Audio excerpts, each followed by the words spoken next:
Cheers, everybody. Welcome to another beer review. And in this one, we have got a Tiny Rebel. Now, are we going to go to the good side of Tiny Rebel with this, or are we going to go to the crap side of Tiny Rebel? For me, Tiny Rebel, Northern Monk, Brewdog, well, forget about them. Northern Monk and Tiny Rebel. Two breweries, for me, have a good side and a bad side.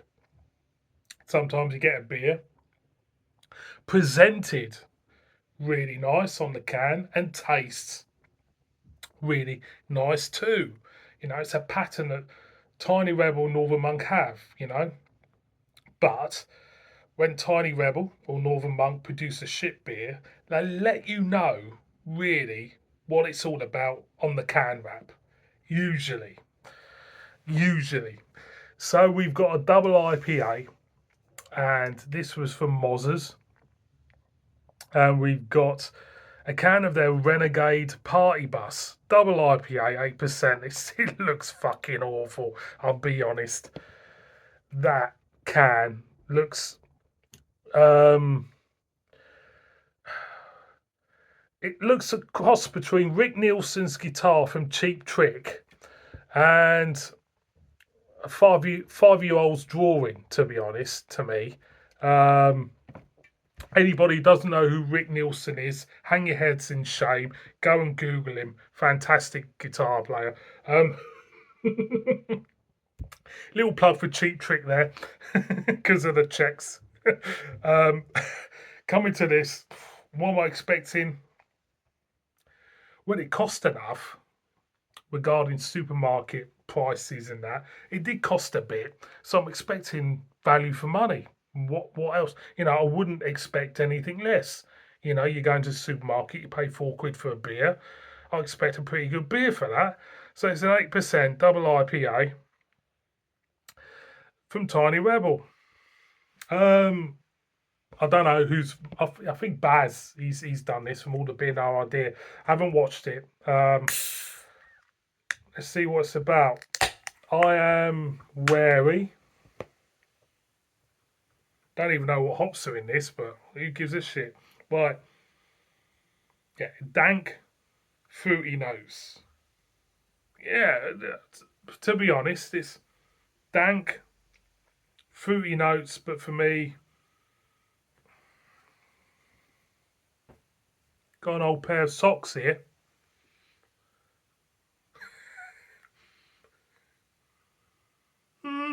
I'll go for the beer.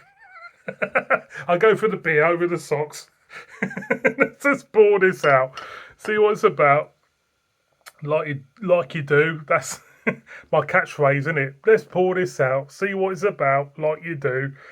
What am I expecting? Like I say, I'm skeptical. It's beware. Beware of Tiny Rebel, boys and girls, is the moral of the review. Beware. Because you don't know what you're going to get. Beer in a glass. Yeah, hazy.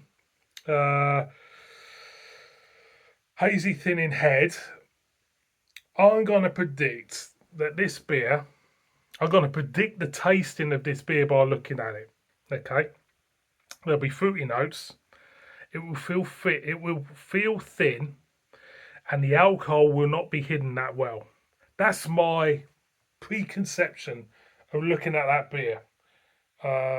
Because I've just had a brilliant beer from Fountain Brewing, which was 6%, which looks a lot better than that.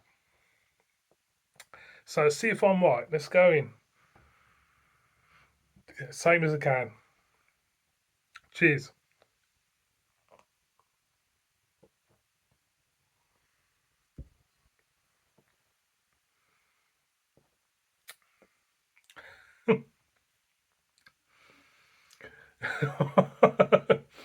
I don't want to be arrogant. I don't want to come across as being an arrogant twat. To be honest, I don't want to come across as being an arrogant twat. But I think I'm right in that assumption. To be honest, um, it does well. No, What do I think? What? I mean, everything for me. This beer speaks of quantities. Quantities. That's the best way to go. It speaks of quantities. Now, why am I going about quantities? Depending on what deal they have with the supermarket, depending on what beers they want to produce for the supermarket, is also dependent on what goes in that beer. So if they're not, if supermarkets are being cheapskates with them, they will brew a beer which, to be honest, feels a bit cheapskate.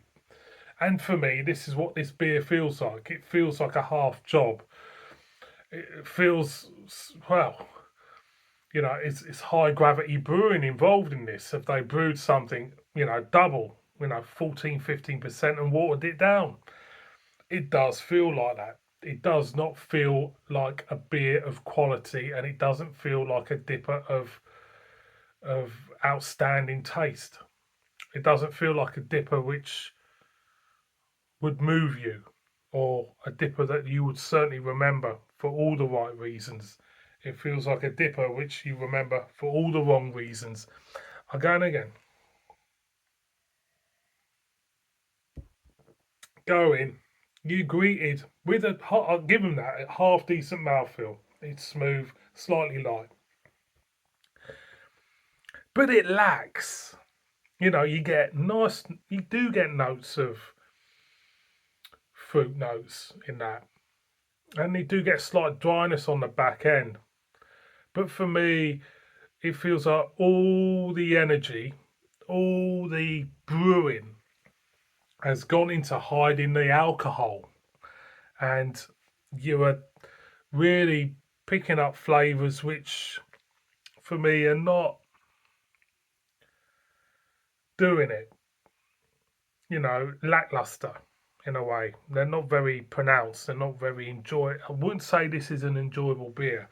It feels very drinkable, and to be honest, it's 8%, but it does not feel like an 8% beer, so I'll give them that. It feels like a dipper, watered down. It does not feel 8%. That does not feel 8%. It feels like I'm drinking a thin IPA, even dare I say a session IPA. But I'm saying that for all the wrong reasons, because when you buy a beer, a double IPA for £4 a can, you expect it to have some substance, and it's not got substance to it. I'm 8 minutes in, I'm waffling on like a bloody good one with this. For me, what I think, it's the bad side of Tiny Rebel. For me, it's the side which I'm looking at this. It's thin, watery. It lacks character. It lacks anything memorable in the right reasons. And for me, it's pretty piss poor, to be honest. That's my opinion. Um, so Renegade Party Bus, big thumbs down. And I was thinking to myself, what do you expect? What do you expect when you buy a can that looks like that?